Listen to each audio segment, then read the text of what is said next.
How would you like to be remembered? Boy, that's a hard one, isn't it? Kind,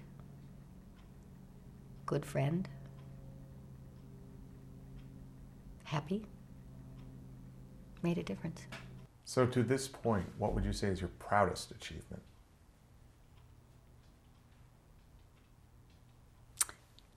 I think taking care of my mama. I think taking care of my mama. When I now see, now that I've hit this age, when I now see how I kind of was controlling, I guess, to a certain extent, because I wanted my mother to be able to do as much as she could, as long as she could. And I'm an only child, and that's tough too, you know. But the fact that I was able to take my mother places, that I was able to take good care of her when she got ill and have a caregiver with her with me, that I was able to have her see, even in a wheelchair, took her to Detroit to see me in a play. I think that I'm very proud of that. My mother and I were born the same day. And I'm very proud of that, because I think that's something that we as children, if I had a husband and 4 or 5 children, I might not have been able to do all that. You know, I think my biggest regret is I don't have children. It wasn't intentional, because I think that life goes on, and what's going on after me, I don't know. My cat loves me, but I don't know. I was talking about my tombstone. My mother and I are born the same day, and I just did a little tombstone with the 2 of us. And I laughed. It's kind of funny. What I did is kind of funny. And I thought, who's going to look at it? Nobody. Maybe you'll come by and take a look at my grave when I go. But I don't know. Life is good, you know. We're lucky to be here. And Oprah had something on not very long ago about somebody who had written a book, and she said, when you wake up in the morning, what was the best thing about yesterday? And that's a good question. Because we kind of go, oh, I'm tired and it's raining and I got a Christmas shop and but then wake up before you get out of bed. I was thinking about yesterday, what did I do? I got all my presents wrapped.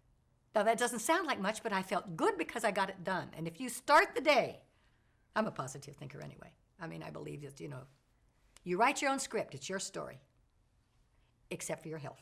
We can do something about that, but not everything. But it's up to you to make, you know, it's up to you to make your life. We all come from different circumstances, and what you really look at are people who've come from the real dregs of life are the ones that kind of succeed. They got to overcome it. My college roommate married her college sweetheart, and she had a family that nobody ever argued. And her husband yelled at her the first month of marriage, and this woman was destroyed. I said, Rolla, you grew up never hearing a discord in your house. Life is not like that. They have a wonderful marriage, they've been married 40 years. But it's interesting to see. More conflict makes you stronger. Coming through something makes you a better person.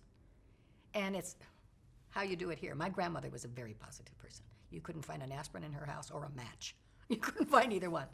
I'd say, Grandmother Wells, how did your marriage work? You were married a long time. What did you do to make it work? Takes 2 to fight. When your grandfather got mad, I'd go out and pick flowers. Don't do anything the first 6 months of marriage that you don't want to do the rest of your life. Because if you stop doing it, he thinks you don't care anymore. Give him a little something every 3 or 4 years so he thinks he's getting something special. You know, I mean, I don't know. Aren't we lucky just to be alive and living in this country? Maybe not right now, we're all going broke, but other than that, I think we're pretty lucky.